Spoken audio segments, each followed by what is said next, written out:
everyone, welcome back to SkyPi News. So I'm on here with my sister Amber, and so we've got a lot to cover because it's been a little bit since we all saw each other last. So first off, I just want to take a quick peek before we dive into everything, just see what's going around here in the country. Nebraska's getting a little bit of action here. Oh, the expired warning there, and so just basic severe thunderstorms. Apparently there is a chance of tornadoes up here into Canada, but it's already 8 o'clock here, which the sun's going down here as well, so that might be a little problematic. So yeah, just looks like some basic severe storms. So the SPC didn't have anything terribly exciting for today, so just a nice slight risk and then a low chance for tornadoes. Pretty thin margin over there. But anyway, so today, we are going to cover some hail that happened just basically down the road from us in Falcon. There a little bit of flash flooding in Arizona, and of course Hurricane Nicholas that just basically spat on Texas. It didn't do much at all.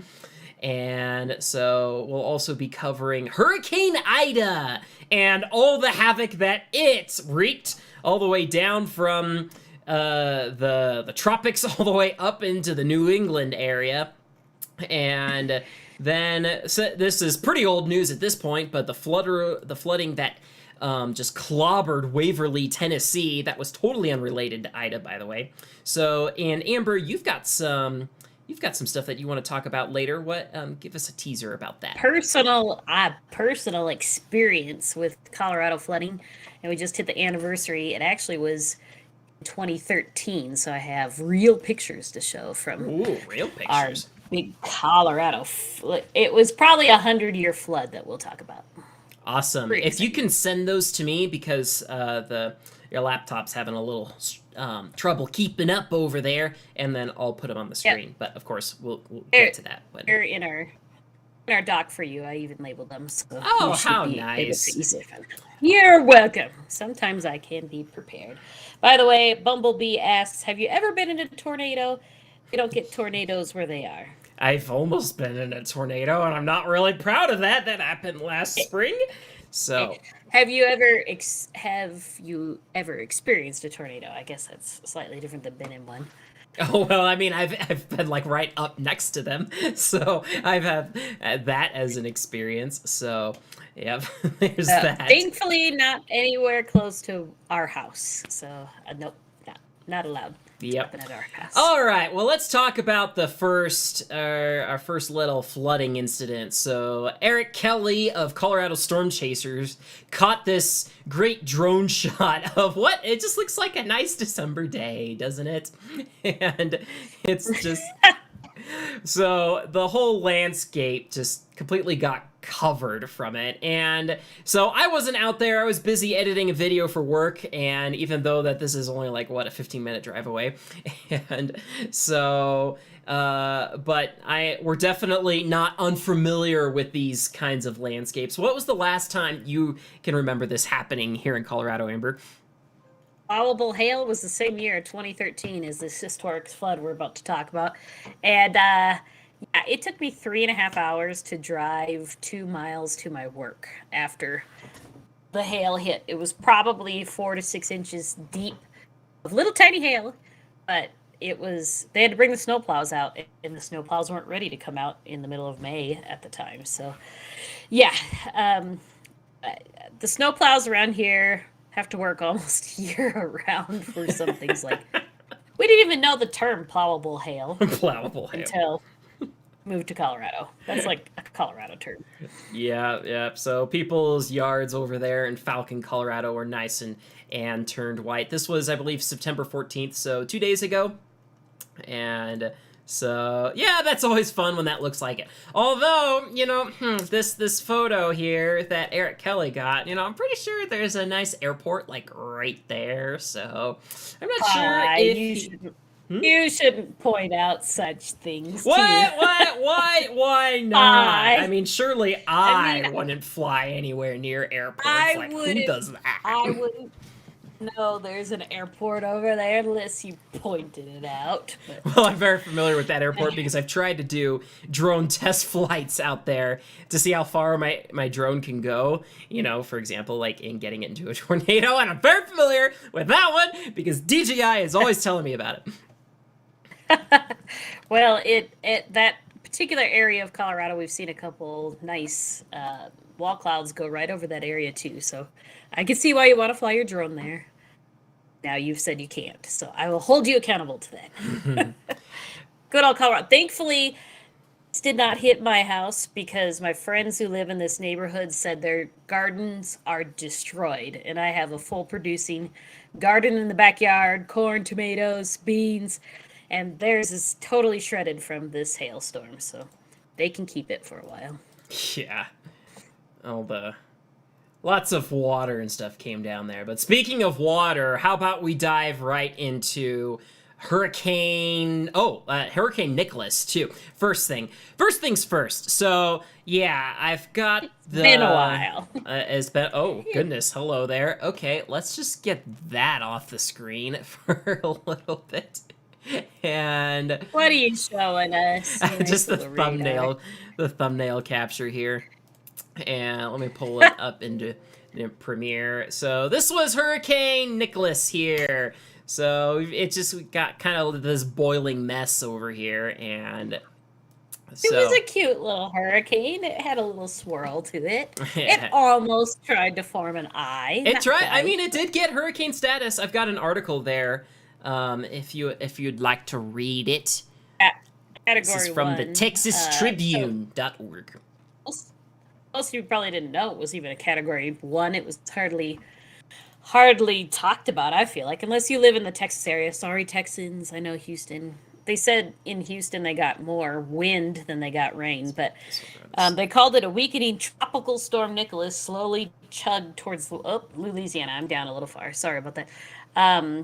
So it started in Houston, did a lot of wind damage, and then it started. I feel like it took all week to move to Louisiana because we have family in the Mississippi, Louisiana area, and it just seemed to sit there. They at one point predicted 20 inches of rain for some of the areas that was hit by our more recent bigger hurricane, which we'll talk about here in a second. But yeah, so someone said if it's your property, you're going to call it major damage, but overall, when we look at the community, I think we fared quite well. One of the experts said there.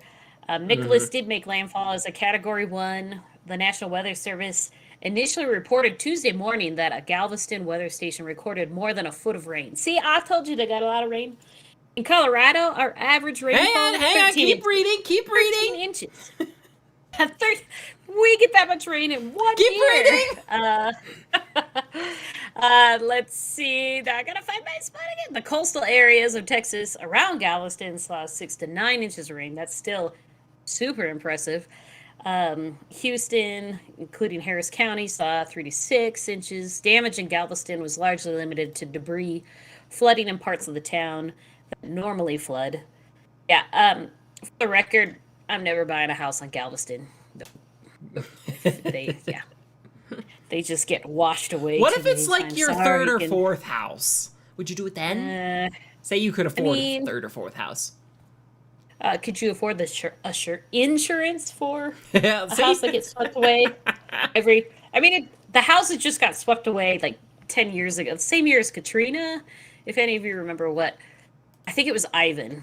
Am I right on that? You can correct me if I'm wrong, but Ivan just took out Galveston Island. So anyway, I hear Galveston is awesome to visit. I don't think I'll ever buy a storm there. A house there. The storm was more of a wind event than a rain event in Houston, which I'm glad they're happy to hear after Hurricane Harvey, which sat over Houston for how many days? Days? That was a mess. Days.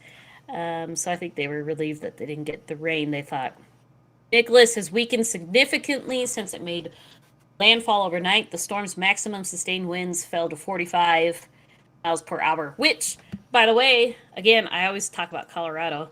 We're supposed to get 45 mile per hour winds here tomorrow morning. And as a cold front moves through, so we can pretend we're in a hurricane. Right. No, I had enough of that after the bomb cyclone went through here a few days ago. But yeah, I'm kind of hoping for another bomb cyclone. That'd be fun. I don't want to lose any more trees in my yard. yeah, how about we transition to the real hurricane that came and wreaked havoc over, like, the whole eastern half of the country. So I know this is kind of old at this point, but it's just we still have to cover it. This is crazy. Although, to answer some questions here in the chat, what am I doing with 7-zip? This is actually how I download my radar files for that. I will be showing up here later on. So I can download like an hour at a time. And so, but anyway, I probably should have closed those anyway. And when will I get more storm chasing videos? Yes, they're in the works. And but right now, let's talk about Hurricane Ida. All right, let's see. What's the first thing that we got here? Oh yeah, let's take a look before we pull up Ghost 16. So here's a radar loop of the radar. There's one way down here, just kind of in the middle of nowhere. Actually, it's like right there. I don't think we have access to that one on radar. Oh, down by Cuba here. Yep. Yeah, so we've got this one. So this is when it was birthed. First developing. So this was still on August 27th. And when was that? Well, that's south of Cuba. Yeah, the 29th is when it made landfall. So it just, just kind of tame. You can kind of make out an eye there, and eventually it started to mature and produce this nice swirl. So here's the infrared here, and it'll transition to the daytime.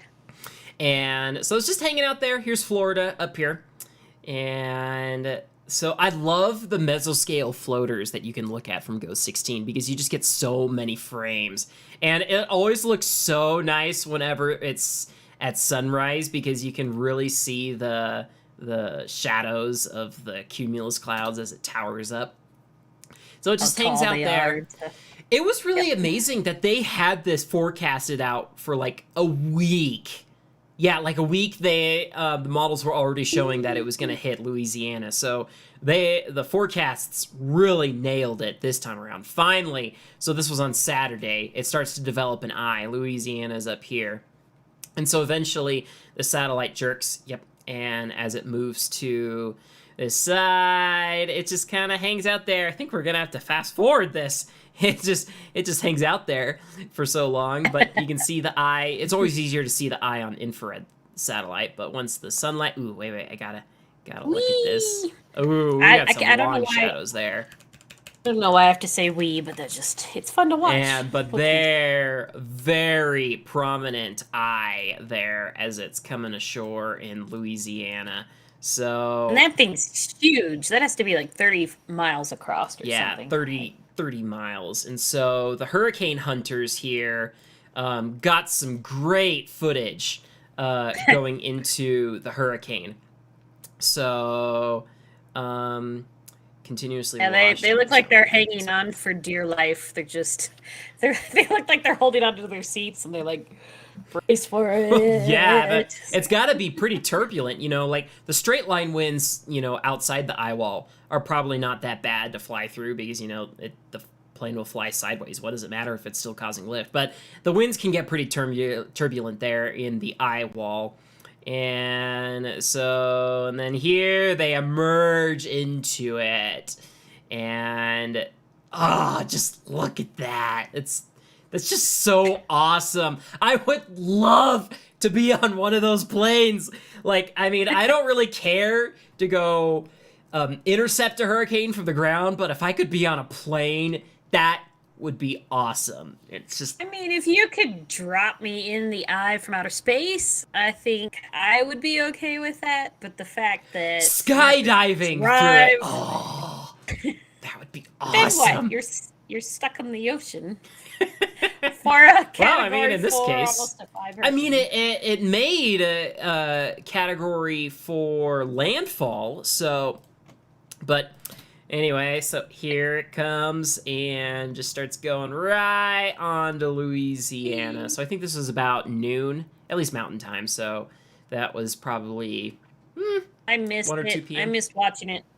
I missed watching it live. I was busy that day, but I really wanted Yeah, to be I was watching really it. hoping the storm chasers there would get a good view of it, but a lot of the storm chasers were up in this area where the towns that got hit harder, and so, but by then it just got too cloudy, and that's when the whole eye wall pretty much collapsed. It was still a pretty powerful storm at that point, and so... Yeah, we have cousins and an aunt who live right along the Lake Pontchartrain, Mississippi, Louisiana border there.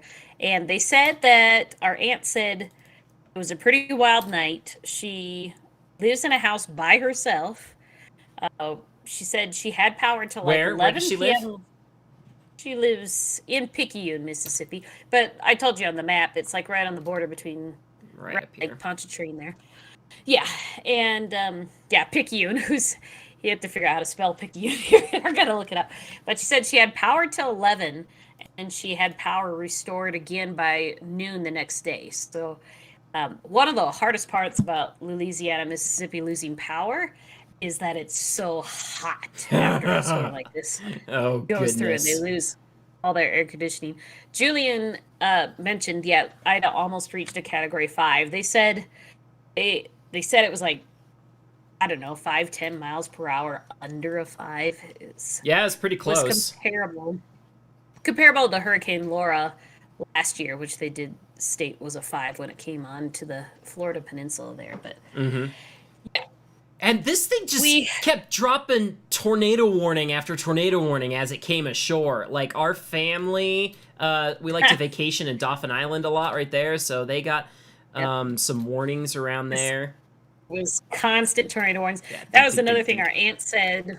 Was she was like, my phone was constantly going off, tornado warning, tornado warning, and the houses there have no basements because their water table is so high they can't dig into the ground. So even their cemeteries are above ground, boxes, instead of digging them into the ground. So yeah, it was she said it was definitely a scary night, but Yeah, so many warnings. They just kept going. And then eventually, the New Orleans radar just freezes and goes offline. So I had, when I was screen capturing radar scope here, I had to switch to the Mobile, Alabama radar to keep going. And eventually comes back on, so it's not like it got destroyed or anything. See, there it goes back online. But this thing just kept, like, these outer bands just kept wreaking all kinds of havoc over here. And so... It just sits there and grows, it feels like. It never leaves. Yeah, just take a look at the storm reports here from the Storm Prediction Center. So this was the 29th, which was Sunday. This is when they first came in, and then the next day they had even more tornado reports in Mississippi and Alabama as it started progressing northeast. Look at that, tornado reports every day. And so... Well, yeah. I realized too with these, they never were tornado spotted or tornado confirmed anywhere because it's like in a hurricane, nobody can be outside to actually see if there's a tornado there. So it's like all they can do in a hurricane is say it's radar indicated, and they're kind of guessing where it's at. So unlike our tornadoes out here in the West, where you have lots of people on them observing them, it's like you just can't tell in a hurricane if it's really on the ground or not. Yeah, no kidding. So without Doppler radar, I don't know what we'd be doing. So here's what the storm surge was looking like in... so this was posted on Facebook by meteorologist Zach Fredella, I believe? Fredella. So I think they just mounted a GoPro here. And so let me paste this in the chat for you guys so you can watch it if you like. And so this one just popping up there. We've got some, so at night, just some basic water on the roadway, and then it rises, and then it cuts, and it's just an ocean? It's the ocean. Into a hurricane ocean. Into the ocean. That'd be really cool. If I ever did go storm chasing hurricanes, I would try to find a way to mount a GoPro and make sure that it has enough power to last. So, and find a way to get your car up and out of that. no, they mounted the GoPro and they left it. I'm I pretty sure. know. So. I'm just envisioning you driving down to a hurricane and your car being Okay, this was You're gonna have actually to find done. it covered. This was done by Yeah. Mark Seduth, and it was sent in by, and it was just shared by meteorologists. Yeah. So. Well, and they're comparing Ida now to almost being, of course, I don't have the statistics right in front of me, but almost worse than what Laura was last year. And part of that reason is just because the destruction path went so long and so far and straight up the coast. So, I mean, I feel like Ida was out of the news for 1 or 2 days before it even hit New York, and then it was a whole different story of it going into the Northeast there. Yeah. So we were pretty worried because, since we have family in New Orleans and just across the border in Mississippi, with Hurricane Katrina still very fresh on everyone's memory down there, we were pretty worried about the levees and stuff, but actually, they seem to hold pretty well. Can you pull up that, can you read that article there I have in the doc? You have an article, sorry, about just Ida, not about Katrina, right? It's New Orleans, the highlighted area. There we go. Just read the highlighted area. All right. Yeah. Levees, flood walls, floodgates protect. By the way, our relatives say New Orleans, not New Orleans. Oh, but give us me Montanans a break. say New Orleans. I haven't heard them say that. Just read it. New Orleans. Just read it. People, go ahead and comment in the feed how you would pronounce it. But just read the article. New Orleans held up against Hurricane Ida's fury, passing their toughest test since the federal government spent billions of dollars to upgrade the system that I can't pronounce this word, catastrophically failed when Hurricane Katrina struck 16 years ago. But strengthening the flood protection system in New Orleans couldn't spare some neighboring communities from Ida's destructive storm surge. Many residents of Laplace, which I want to pronounce as a Coloradan, Laplace, a western suburb where work only recently began a long-awaited levee project. I didn't know that. So they were in the process of building a levee, and they didn't have it done yet and had to be rescued from high floodwaters. So they only recently began working on the long-awaited levee. That's interesting. So there'll probably be more awaited, and there's probably more billions of dollars of money coming to help that. But I think you mentioned that, Pi, during the storm. Like, we kept waiting for this big story from New Orleans, and it's like pumps in their city finally worked. Because in case you didn't know this, most of you talked about this a lot since Katrina, but New Orleans sits underneath ocean. Like, it's a bowl underneath sea level. That's what I'm trying to look for. Right. Here in Colorado, we're at 6,800 feet above sea level. New Orleans is like 40 feet, negative 40 feet sea level. So 40 feet. Anyway, so if you're in New Orleans, good job. Looks like your city did awesome in preventing a lot of damage from this storm. Lessons learned. I mean, we still go down there, and there's still houses that never got fixed, and they're just becoming overgrown in jungle. Ooh, you have it. Yeah, there we go. Map. If you look down in the bottom right river? corner down here, you can see where my eye hovered. Minus 10 feet, minus 10. Oh, that's cool. Goes up to 23 feet in some areas and whatnot. Like up as in negative 23 feet, or up as in 20 feet? No, it went feet up to above? 23 feet from negative 10 feet. That's so weird. Okay, so not 40 feet, 10 feet. That makes more sense. Well, okay, and I'm just randomly going over it. Google Earth may only go down to minus 10, though. Looks like it's kind of maxing it out. Cool. And that's why they had so much flooding. Yeah. With Katrina. But it was like the day after Katrina hit, because then the levees failed. Yeah, so New Orleans fared pretty well this time around. However, farther west in Louisiana, that's where they got hit hard. Right here, I've got some aerial imagery that was shot right after it that we can pull up on. So can you read that next article there, Amber? This is from kcci.com. Destruction from Hurricane Ida, one of the strongest storms to ever hit Louisiana. which is interesting compared to Katrina, is becoming clearer by the day. Millions of Gulf Coast residents who survived Ida's gale force winds and deluge of rain are now facing widespread power outages that are expected to last for weeks, coupled with a period of excessive heat. Okay, I would have a hard time having a freezer in these places because you'd lose all your food. I have a big chest freezer. Well, I in the mean, basement, so I the think- people the imagery that I'm showing up, people have lost their houses. These things are just. It looks like an EF3 tornado went through here. It's a good point. I guess if anything's gonna happen, maybe food is not what you're thinking about. After Katrina, and a couple of the other storms, I remember them saying it would create community garbage piles for all your freezer food that was ruined, and it just neighborhoods stunk from it. But yeah, I guess that's the least of your worries if you're gonna lose a house. But I did text a cousin saying, "What do you do with your freezer food?" She said, "Yeah, we have a freezer shoved full of food. We're just hoping we don't lose power." And they only lost it for like 12 hours, so I think they were. Oh wow, like, they were on the Mississippi side, right? Yeah, they were Mississippi, right on the Louisiana border. So sorry, I got distracted from my article, but the storm plunged New Orleans into total darkness, although power has since been restored to the uptown, midtown, and other areas.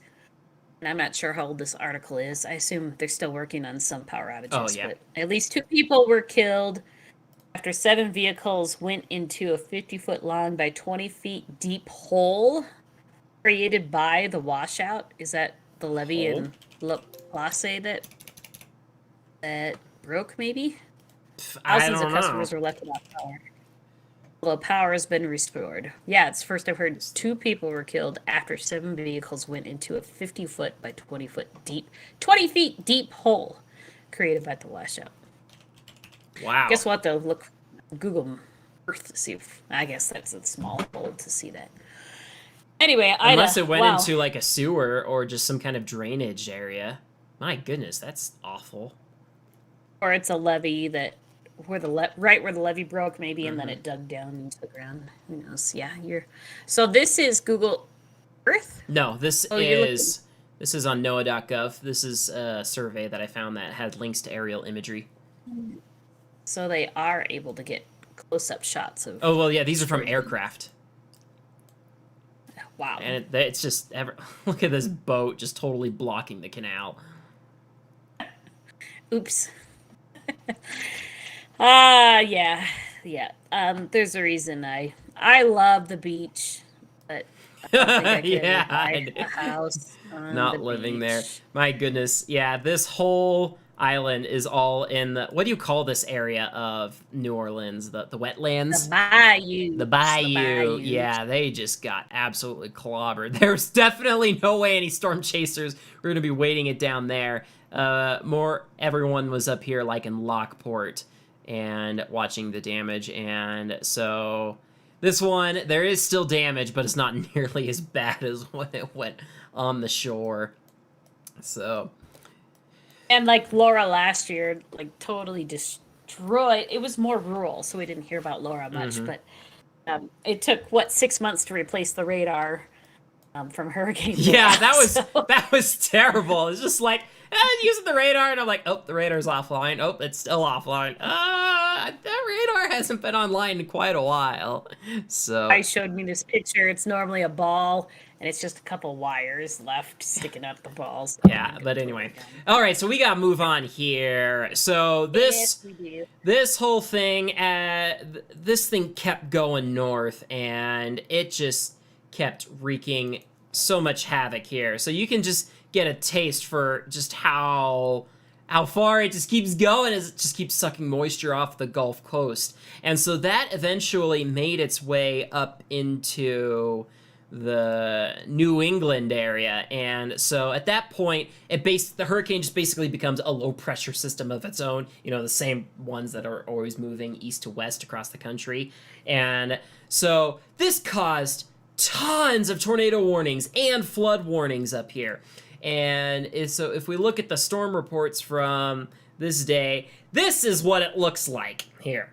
It was just like a complete tornado outbreak over here. with all of these red dots that have popped up, and so... Can you scroll them over a little more? They're kind of behind our picture there. Oh, right. Oh, Thanks yeah, we for... can kind of see them. Yeah, thanks for the heads up. I'll We have can- to move it. There you go. Uh, Yeah, when you one told me way there up here was... in Massachusetts.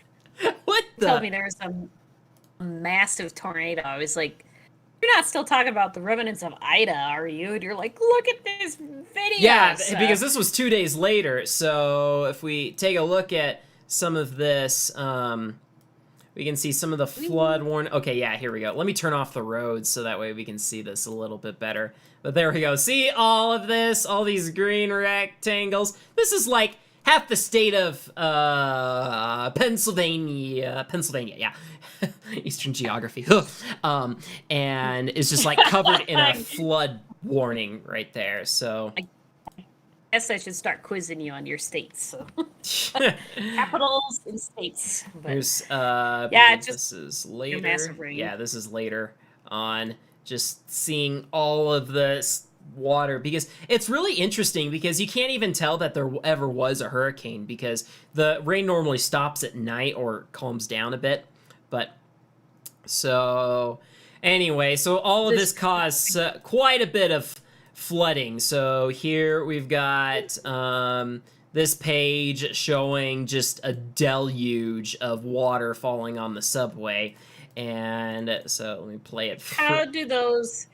How can it's moving behind that wall of water? How are they operating? I Isn't it have no electricity? idea. Let me post this in here for you guys. So, and there's Just another makes- I feel video like here. everything's gonna sort out eventually with that video. Yeah, There's a I glanced at this one. That's nuts. geyser It's a that's flash just... flood. There's people in the back over there. Okay, let me And post that your video too. shoes would be wet. This is me as a girl talking. Your shoes would be wet. Your clothes would be... It's like, unless you're a storm chaser, I would assume they would have to shut down the subway at that point.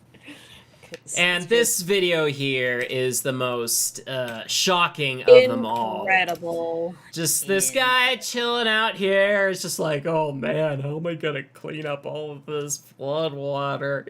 And then it just completely just caves Yeah, in and smashes. We watched this over and over and over again. It just seems so unreal. I was thinking tonight, it's good they didn't have any more. I mean, look at all that empty space in their basement. That could have been piled full of stuff. But even once... He could have grabbed get- like one of those bins and saved them on his way up.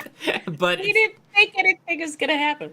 If you watch this video, there's like screams. I can't tell if it's a guy screaming or a girl screaming I think or what, it's but that guy. That I think I'd be screaming.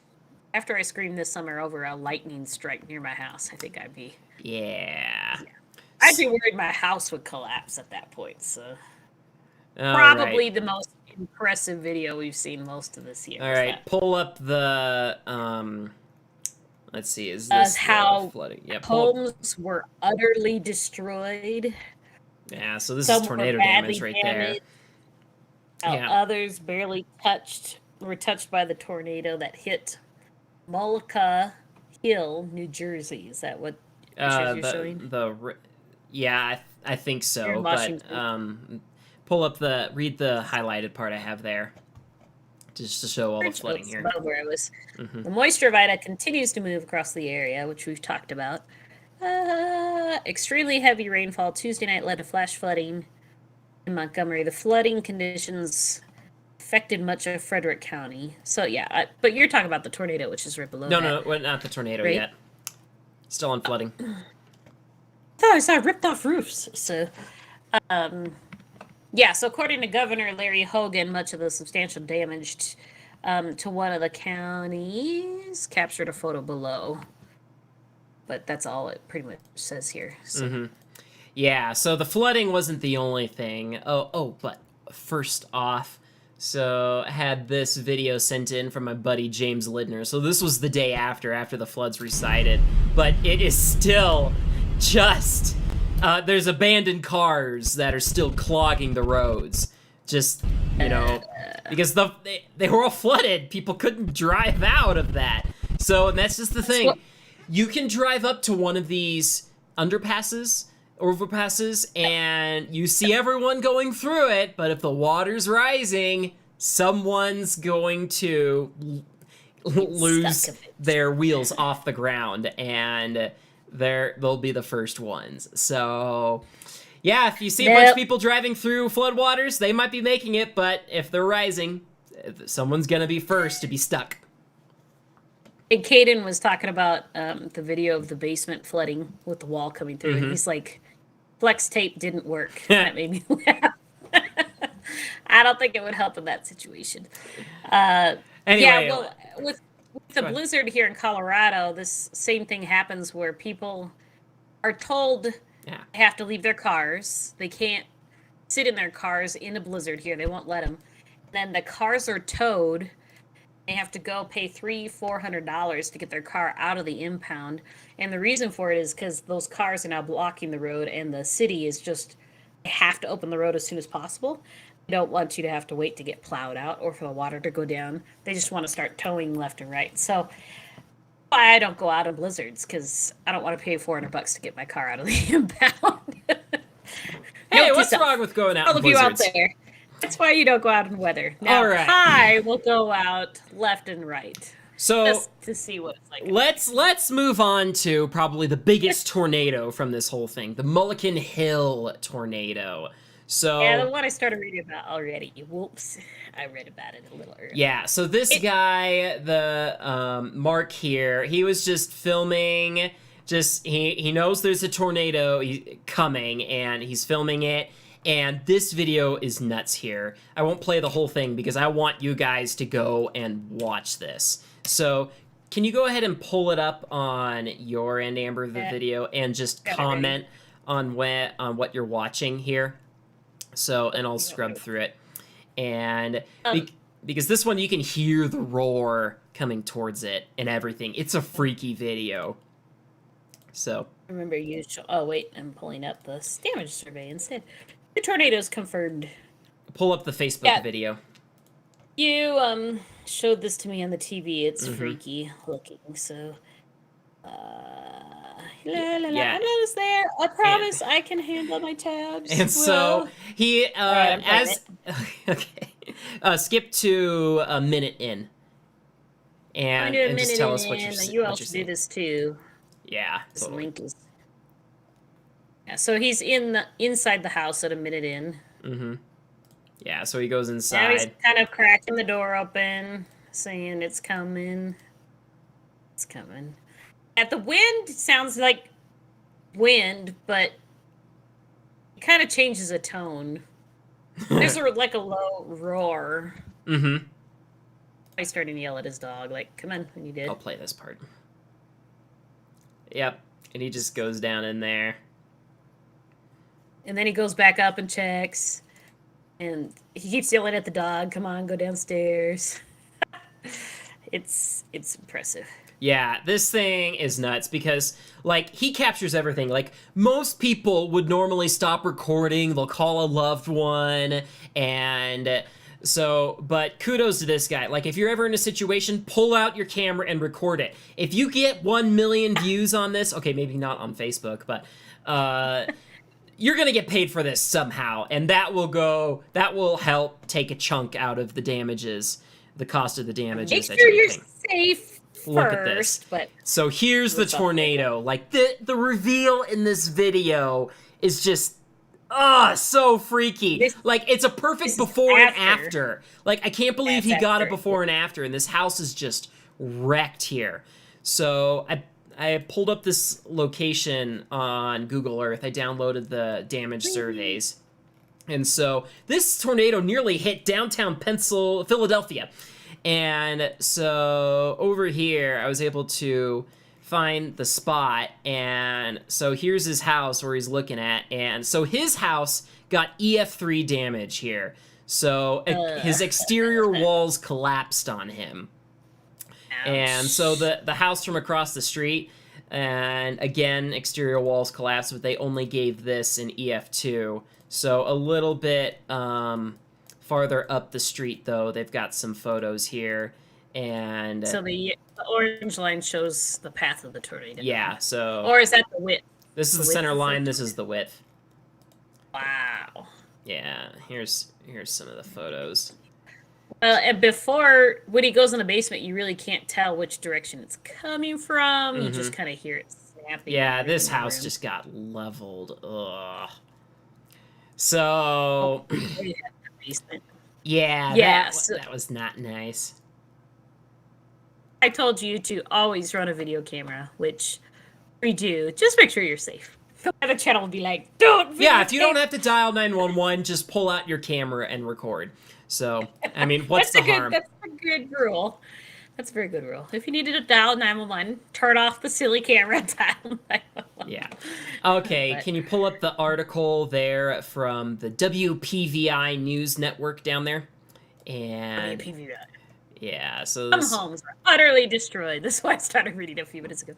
Some badly damaged, some barely touched by a tornado, which I feel like is every tornado. In a preliminary rating by the National Weather Service Thursday night, the tornado was determined EF3, maximum winds of 150 miles per hour. Okay, I lost trees in my yard from a 97-mile-an-hour wind gust. This is max winds, 150. The tornado touched down near Harrisonville, New Jersey. I'm sorry, New Jersey. It's doing most damage to trees, limbs, before strengthening and moving northeast. The tornado moved into Willow Oaks subdivision, which I assume is this subdivision, strengthening further, producing significant tree damage as well as serious structural damage to a number of homes. The tornado continued northeast, damaging trees and structures before reaching a commercial dairy farm where excessive damage occurred. Sad. That's always sad. It's like, how many cows did they lose? Extensive. This might be at Small An Bomber. extensive, large commercial dairy farm. Oh, you see it there on the. That might be it. I'm not sure if that's the. Oh, okay. Wait. Yeah, this might be it. Anyway, so sad. It's so sad. When people lose livestock, like their life's work. It was like a war zone, Thomas said. The twister showed her home no mercy. Other homes were unrecognizable. 2 injuries reported. No fatalities, thankfully, right? Wow, no, none in this one. Oh, I don't know if that just... Yeah. Huddled. My husband was over me. Everything was falling on our backs, and luckily our house has a walk-up basement, or else we would have never gotten out. Several homes were destroyed. Yeah, so here's the radar loop of it. So it's just a nice little supercell, just kind of hanging out there among some other... Like, it just had enough of a clearing all around it to bring in some nice inflow, but... And let's see. It almost forms a hook there. You almost can see. Yeah, there's a hook echo on it, so you can see the debris ball. That's a telltale sign, especially in the south and apparently the east. There, whenever you see pink, because they don't normally get a lot of hail down there, and so let's take a look at base velocity here. Pretty messy on the radar, but yeah. Let's see, what did they issue this on? The radar. Tornado observed. Considerable damage threat. So that was a bit of a nasty tornado there. And however, these weren't... There were many other tornadoes, as you could see here. So Maryland also got them a few hours before. So, but man, downtown Pennsylvania, Philadelphia, dodged a bullet there. Philadelphia. And so down here in Maryland, man, these were so close. One was just east of DC, and the other was east of Baltimore over here. Oh. So if you can pull up that, this is the actual damage survey from the National Weather Service. Hurricane Ida death toll jumps to 82. Nope, 2 tornadoes. 2 tornadoes confirmed to have occurred in central Maryland. The remnants of Ida produced one of the strongest tornadoes in the past decade. Only 4 other EF2s or stronger have occurred in the state in the past 10 years. That's impressive. On Wednesday afternoon, a tornado that peaked in intensity with winds estimating 125 miles per hour traveled northeast along a path, and they talk about a couple counties. It not only snapped numerous trees, but it also produced significant structural damage to homes, businesses, and schools. Fortunately, no injuries, even though it tracked through a heavily populated area. Several eyewitnesses in the event reported getting the National Weather Service tornado warning on their cell phones. Good job. Sheltering in response helped save people. Homes near the intersection of Monarch Drive and Red Admiral Court were particularly hit hard by some of the strongest winds of the entire tornado path. Several had portions of the roof damaged or removed. One home in the middle of the track was unroofed entirely. Yeah, here it is. Imagine losing my roof either. It's just mind-boggling. The tornado crossed over the South River, moved through the western portions of the city of Annapolis. Several homes sustained roof damage there too. Finally, the tornado crossed U.S. Route 50. No damage report occurred at the end of Acorn Drive. Poor Acorn Drive at the last residential property. It ended at the last house that sits on the end of the road. That's sad. The tornado dissipated here as it crossed the river. That's just sad. Yeah. Pretty soon people are going to say tornadoes never cross rivers. And we know that's not true. Definitely not. Yeah, this thing definitely wreaked havoc over there. So, not as bad as the EF3 that was up there, though it came close, a couple of EF2s. But man, this went through a populated area. Like, some of the tornadoes from that day are crazy. I don't have them up since it's hard to top the first video that we looked at. So it really is. Yeah, it just was a big tornado producer, and we've started to notice they almost always put a 5% chance of tornadoes when there's remnants of a tropical storm. Yeah, they just always do it regardless. This is because they're always creating just enough wind shear, so. And it doesn't really look like much without the warnings. I sure wouldn't be able to tell that that's anything of concern. Okay, well, velocity makes it a little bit more obvious.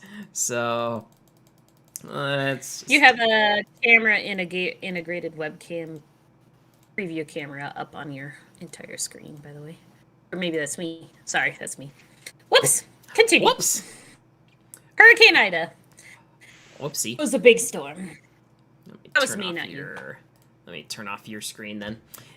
And so... No, it's just something I clicked on my screen. So yeah, correlation coefficient. Okay, then I'll bring you back. And let's see. Oh, you're not centered. Bummer. Okay, let's get you centered in there. Do we have any correlation coefficient on this? Oh yes. Very significant debris ball. That's as obvious as it gets. I envisioned the storm moving the other direction. That's interesting. It was moving northeast to southwest. No, it's moving... It was moving were northeast. You going backwards? Yeah, I was going backwards, sorry. Scrubbing. Okay. I was like, I know it's a hurricane, but... Man, and there were a lot of other warnings around here because just taking a look at Google Earth here of all the different damage paths, and this is like, you just don't normally see something like this happen from a tropical storm. Well, I mean, it wasn't a tropical storm, it was a remnant, and it's a big hurricane. It's just, this is something that you see out in Tornado Alley or the deep south. It's just crazy. So anyway, putting all of this together, the Hurricane Ida death toll jumped all the way up to 82. So go ahead and pull up the CBS article there, and so that's how many people tragically passed away from this, from just various... 2 are from carbon monoxide poisoning. Ever run a generator inside your house? I mean, watch the Weather Channel. They must have said that dozens of times. That's how people die of carbon monoxide poisoning during these things. Of excessive heat during a power outage. Others died of excessive heat. 26 were reported in Louisiana just to storm-related deaths. They didn't exactly say why. I think the first one they reported was a guy whose tree fell on his house, unfortunately. Like, if there's any reason to evacuate to me, it's like, I'm assessing the trees around, and maybe I'll get out if I'm worried those trees will come. It's tough, because you also want to be there to fix any holes in your roof, so you save the rest of your house. At least 7 nursing home residents died after being moved to a warehouse facility. Yikes. Man. More than 800 residents from 7 nursing facilities were housed as I had toured through the state. Images of the warehouse show patients in terrible condition packed closely together on mattresses. Another 4 people died in the southeast, while 52 were killed in the northeast. Brought by tornadoes and severe. Yeah, I mean, that tornado alone, how many people died in the tornado? The EF3 tornado. I'm not sure if there were anything, but I could not find a specific. We read that nobody was killed. Yeah. I think I read that already. Yep. So yeah, pretty crazy. Yep. So that was quite the storm. Although, like a week before, you guys will probably remember the Waverly, Tennessee flooding down here. So that was an astronomical number of fatalities. Yeah, and that was just it was just so random. It's just like, oh yeah, there's supposed to be thunderstorms today, and so we've got this article Waverly here from the AP News. So 22 people. It took a while to figure out what kind of flooding they were talking about, but the more we looked into it, we're like, yeah, this is a flash flood. That people lived along a creek. It took a while for people to say that, and this creek just exploded in size. So you have that really cool time lapse. Like, if this is one reason to put security cameras in your house, I would totally do sped it. up, to be clear, but it's a time lapse. Like, over like an hour. It wasn't over a very long, maybe 20 minutes was all. So it went from a green lawn to trash cans are floating down the river. And then if you watch the cars on the opposite side, they start moving. It's interesting to see how far up the water goes before different cars start to move. Yeah. So, look at this house in the background over there. A dumpster. Yeah. It's like it's shed like a or something. shed. Yeah. Yeah.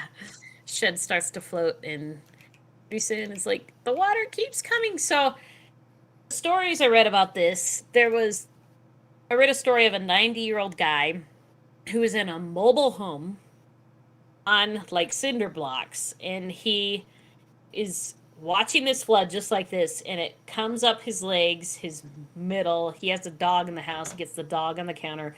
He's watching out his kitchen window, and his neighbors' mobile homes are floating down the river. And he's like, I couldn't go anywhere. I'm 90 years old, and his house never moved. And he's like, if I'm not a walking miracle, I don't know who is. Like, he said, I'm 90 years old. I was ready to go if that's what the Lord called me to do at the time. It's a really, there goes the trucks. Hi, trucks. Hi. Yeah, so they just said, like, people were stuck on their second stories or in their attics because the water just kept coming up. I think, Pi, you mentioned this. This had to almost be 100-year floodplain. Oh, it's got to be. Oh, that's right. I meant to look up to see if there was any floodplains of this, because you might be able to see it here on Google. Yeah, like that whole town looks like it's in a floodplain. Again, we have a geologist father. They say before you buy a house, ask the local geologist where you should buy a house. Yep, so it's just this little creek that just totally overflowed its banks. It's beauty. Yeah, let me pull up. I'll have to scroll up in my YouTube subscriptions feed, but a lot of storm chasers got some flooding from down there, and by the time it's kind of funny. It'll take me a second to pull up here, but just seeing what the aftermath looked like, because if I saw it, I would never have guessed that a flood had gone through, because it looked like something that was totally different Do you Yeah, that remember? was weird. You remember when we Yeah, were oh watching the yeah. videos together? Like, what We did were you? like, we were like, this is not flood damage. You had green lawns. Um, we'll talk about some flood pictures that I took in 2013 in Colorado, where you're in knee deep muck after a flood. It was just like the water came up and the water went away within 24 hours. And Pi was saying over and over again, this does not look like flood damage. This looks like, and I'll leave that line up to you. This looks like. Tornado damage. I've We almost got did. it pulled up here. There we You go. saw like siding pieces and roof pieces like on the lawns, but no mud. It was the oddest. I mean, we just watched the time lapse. It looked like there was plenty of mud in that water. Yeah, it definitely But it's did. like it came up so fast and it seeded so fast that it's like you could hardly tell a flood even ripped through there. I'm sure in people's homes, maybe they lost all their furniture and stuff, but Yeah, so there's all I was able to find was one drone video here, and oh, here's another video. Let me copy this link for you guys to watch. And so of just another view of the floods that went through there. So if you want to have any idea what it looks like when, you know, we have, I mean, that time lapse did produce a pretty good representation, but here, this was 2 months ago at this point. This is in Globe, Arizona, from when a flash flood came through there. yeah. So This was just a couple days ago too. It was, see, and they had recent fires, so see, that's why it they doesn't ended up look having- like you really need to. It looks like, oh man, it probably should get out of here. It's Yeah, there's you water should, you coming down the probably street. shouldn't be thinking that way. You should be like, oh shoot, it is time to leave now. And so, I mean, right now it just kind of looks like a pipe burst or something. I'm not too worried about it, but yeah, this at guy's the just same like, time, I'm like, how deep is this getting? Like, I've got a pretty big truck here. Okay, I think it's time to go now. he does wait a little too long. Look how deep he is already in the water Yeah. as he pulls away. Oh, look, and as soon as he pulls away, the signs start floating. And is that's someone's golf cart? It's not exactly a golf cart. Kind of like one. Well, but- it's like a four-wheeler. It's like a. He almost didn't make it out. Yeah, this poor little shop just had customers in it, and all of a sudden they're probably getting water. Actually, in the this was front so door. long ago that this may have been right around the time when that Prius got swept away. I don't know if this is the same storm or not, but Oh, this was August 18th. yeah, so it was a while ago. It- But we just came across it in our feeds, so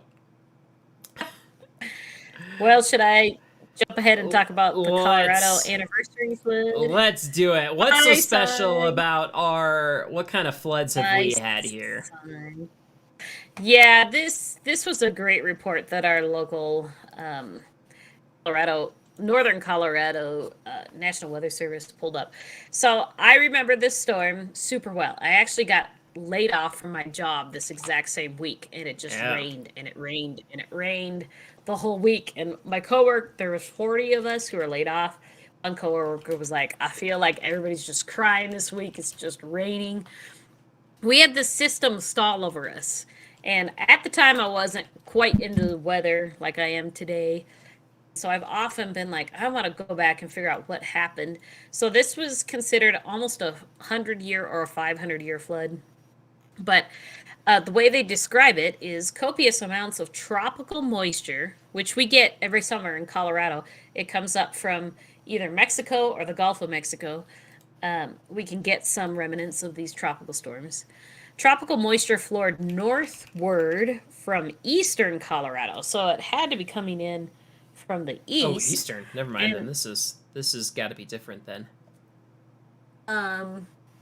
September 9th through the 16th. Now, it talks about several This was different September fronts kind of 12th. Yeah, colliding over us. I can totally see that here. Yeah, yeah, oh, that's cool. So they said the worst of the flooding actually happened on the 11th and the 12th, so you're probably showing the exact one. Mm-hmm. It combined with a slow-moving upper-level system from the Great Basin, favorable upslope, that's like winds flowing up the mountains, Mm-hmm. easterly flow along the front range, and a stalled frontal boundary produced several episodes of torrential rain. So it's like we had moisture, we had air flowing into the mountains, which causes that friction, helps build our thunderstorms right at the front range. And then it's like it just reoccurred and reoccurred and reoccurred for days and days. I had a bucket in the backyard here, a 5-gallon bucket that filled up with water. I just recently looked at that picture. I had 11 inches of rain in my bucket of water. Whoa! In northern Colorado, Yeah, I wasn't living here yet.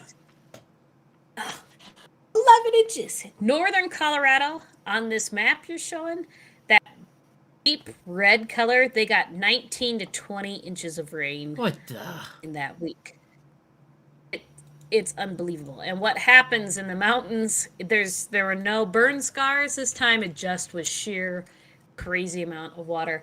We have these gorges. There's one gorge. It's Highway 34. It comes down from Rocky Mountain National Park. Pi and I took that road driving up to Montana 3 years ago after a wedding, maybe 4 years ago now. Oh, let me pull that up. In the 70s, the same gorge killed 100 people from a flash flood that went through. So between the 70s and 2013, there was no flooding. But it came, all that water had to go somewhere. It came rushing down the gorge, and it continued along the rivers all the way into Lyons, Colorado. They were rescuing people off roofs. It was in Greeley, as well as the other town up there, Loveland. And so, fast forward, all this to say, I had just been laid off, and I decided, since I had no employment at the time, would partner up with Samaritan's Purse and go up there 2 weeks after this whole thing and help with the flood mitigation afterwards. Now we're talking, let's see, what else does that report say that you have up there? There were 8 fatalities directly attributed to the flood. 1,700 people were rescued by air or by ground. Local authorities evacuated 18,000 residents. The town of Lyons was temporarily isolated by floodwaters. Nobody could get in or out by the St. Vrain Creek. More than 1,500 homes and commercial buildings destroyed. Approximately 19,000 were damaged. Flooding damaged and destroyed nearly 500 miles of roads and bridges. Just taking out roads and bridges. So I have pictures there, Pi, that you can start to go through my Facebook page of some of the time I spent up there. Just the main initial, this was a farm where the river just was a little creek like we saw in Waverly, Tennessee, and it turned and went right through their farmhouse. So we went into what was left of their farmhouse and we took out all the sheetrock for them. And so what day was this? This was probably October, the first week in October, 2 weeks after the flooding. Oh, okay. That's gotcha. Yeah, Samaritan's Purse usually comes in several weeks later to help with the flood mitigation. On the right there, you're seeing a chain link fence that was plowed over by the mudwaters, and it's just caked with mud. There was a house next to that. The house was okay. They were actually up on a little hill. We spent all day cleaning their fences, piling up wood there. I can keep flipping through. There's quite a few pictures. So you're just seeing someone's property totally mucked out. Ugh. It was the worst job. We were in a cute little shed in muck up to our knees, just taking wheelbarrows. That little peacock was watching us do our work. The stories we heard from this was impressive. We talked to a pumpkin farmer. It was his first year growing pumpkins. I worked in mud for a week. Like, we started to love our mud. Pumpkin farmer, actually told us he lived right by the creek. He woke up to water in his house in the middle of the night, tried to escape.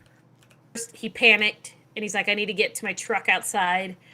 He's going through floodwaters in his truck, gets the front of his truck, which had like a cattle guard on it, and he said he clung to the front of his truck from 3 a.m.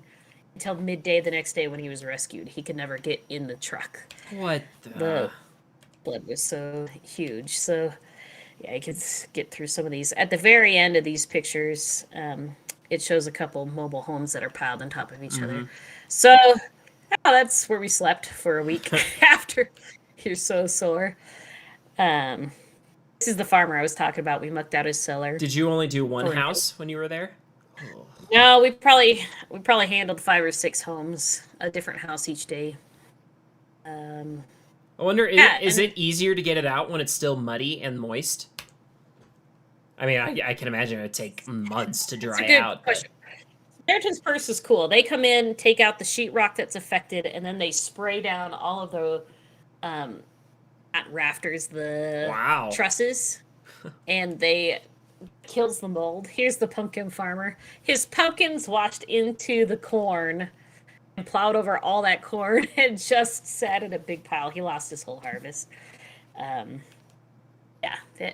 he said his little creek, talking 5-10-foot wide creek, flooded a half mile to the north and a half mile to the south. So it went a mile wide. Yeah, there it shows how you rip apart the floors, the walls, and then we spray it down so the mold is killed. So anyway, if you ever have a disaster in your area, Samaritan's Purse is a great place to volunteer. You can find snakes while you do your mudding and make friends. And I'll go a couple more pictures. There's the last 2. Yeah, now we're up in Loveland, and Loveland was hit more with the flash flood. This was a campground that was flooded out. Yeah, keep going. Last 2. There. Yeah, a little bit more. Yeah, so this was a bigger river that flooded. Right there. Those are the last 2. So that is actually one of those front end loader tractors that's totally buried in the mud, and then it's just mobile home piled on mobile home. So the closer we got to the mountains, the more destructive the damage was. The further east we went, it was just like flooded houses, but houses were actually moved closer to the mountains. So anyway, that was the story. It popped up today as the anniversary from that was 8 years ago now. Yeah, 8 years now. Haven't seen a flood like that since. You do have some cool. Yeah, I did. I do remember looking at the radar, and it's like it just kind of like what Ida looked like in the Gulf, where it just kept forming more moisture and kept forming more tornado warnings. That's kind of what it felt like that year in Colorado. Is it just built and poured rain and built and poured rain and built and poured rain, and I to this day have never seen that much rain in my life.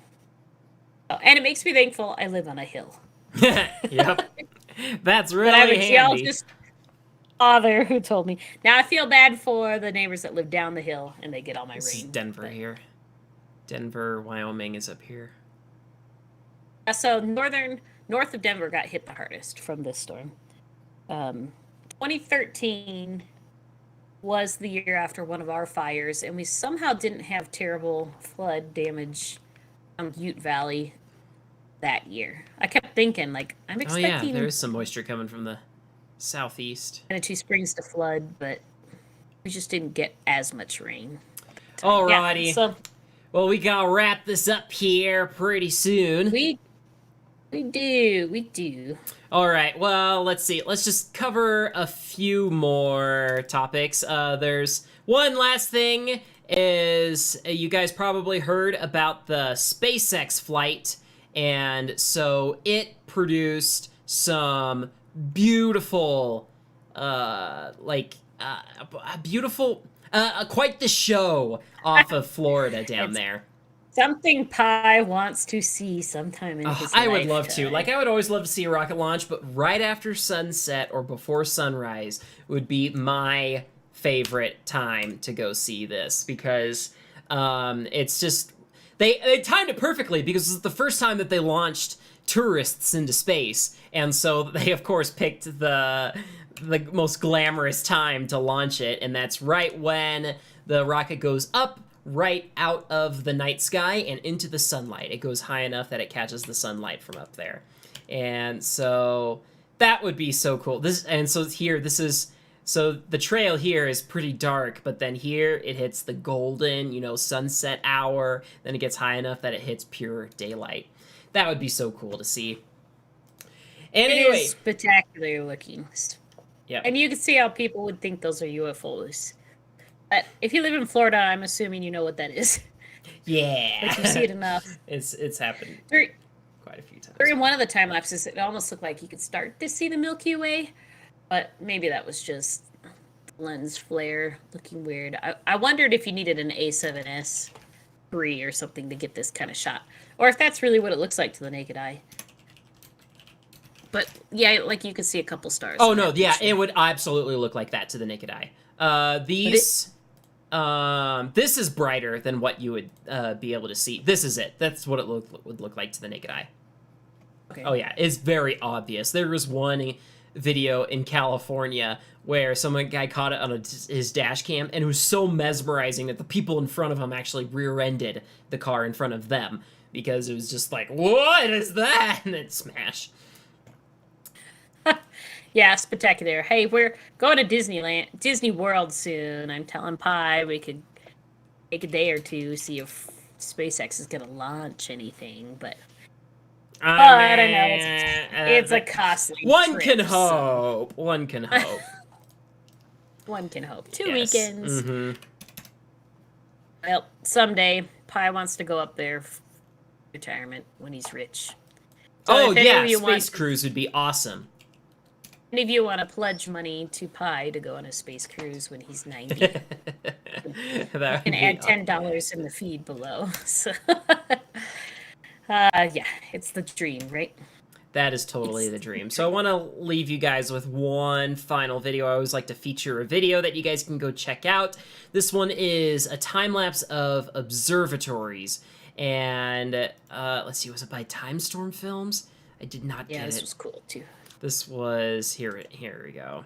So check out this video after we're done live streaming here, guys, because this is amazing. It starts out like your normal like astrophotography type video, but it keeps going, and shoot, I just navigated away from the whole YouTube stream tab. I should not be doing that. Okay, great, we're still live. All right, let me just get the chat going. So, anyway, just check out that video there. It's a beautiful time-lapse film, and just like, I mean, I've got a parabolic mirror that's about this big. This thing is like 100 feet, 150 feet wide, like some of them at the second half of the film. So yeah, check that out. So a few other questions in the chat here. Did I ever get my drone back? Hunter asks. No. Still have not found. I've went out there twice to look for it. I think at this point I might try to go out there in January or February when everything has. Columbine probably ate it already and put it in a haystack somewhere. That'd be pretty or sad. it's mulch for there's a cornfield, right? Yeah. So mulch for a cow. Yeah. Anyway, and Pessimistic sister. Yep. And also, quick little shout out. Happy birthday to Bryce's little brother. It was his birthday yesterday, apparently. So do you have any future plans to replace said drone? Yes, I do. I need to try to repair the one that I have. So I'm currently going through all my stuff. I went through 100 tapes of family videos, and I found like a dozen of them that I've never saved onto my NAS. So I finally got those saved, so now I get to chuck them all. And so I need to fix my phone. The audio sounds terrible since last time I took it apart, so I think I need some new projects.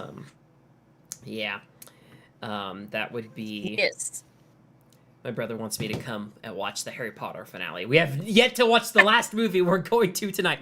And so... And we are aware my camera's lagging. Thanks for pointing it out. We'll try to get it fixed by next time. Yeah. And to upgrade some. I have a really dead iMac over here. The glass is all off. You're frozen. I'm far. Whatever. Oh, there it is. It has a beautiful webcam. Yeah, I just need to start. Anyway, we need to sign off. I was supposed to go to the gym tonight. Now they're closing in 15 minutes. You could go do some push-ups, pull-ups. We can go to the playground and do some pull-ups. Right. All right, everybody. Thanks for watching. SkyPi. Yep. All right. We need to come up with like a good tagline that until next time, like people would say, stay safe out there, guys, after talking about COVID, or Scott Manley always says fly safe after his space news, and Linus Tech Tips is always like same bad time, same bad channel. We got to think of something that would be really funny. Put it in the chat. You all are creative out there. Julian is asking, will you post lunar eclipse pictures? Oh yeah, isn't there one coming up? Lunar Eclipse 2021? Is there one coming up? It always happen in Colorado, but it's like 12 degrees outside. There was one in May. Maybe that was it. That was, no, we barely had view. We did not have a view of that one. We do have pictures. We could bring some to the next podcast. Show you. Yeah. I mean, there's this one I have saved on my desktop here somewhere. As a request. Somewhere. Oh, there it is. There's my desktop background. So there's that one. Yeah. With America's beautiful mountain in the foreground. Oh, yeah. By the way, you see the little light on Pikes Peak there? I just read in the news yesterday, it is not returning. They are building a new building up there. We can see the light today because of construction equipment. They said they're helping the light pollution. Light pollution? That thing helps so much for focusing for astrophotography. I know! And it tells you where the top of the mountain is at night. Like, it's super important, but there's apparently a committee for light pollution, so... There you have it. Anyway. All right. Have a good night, everyone. Okay. All right. Yes, until next time, guys.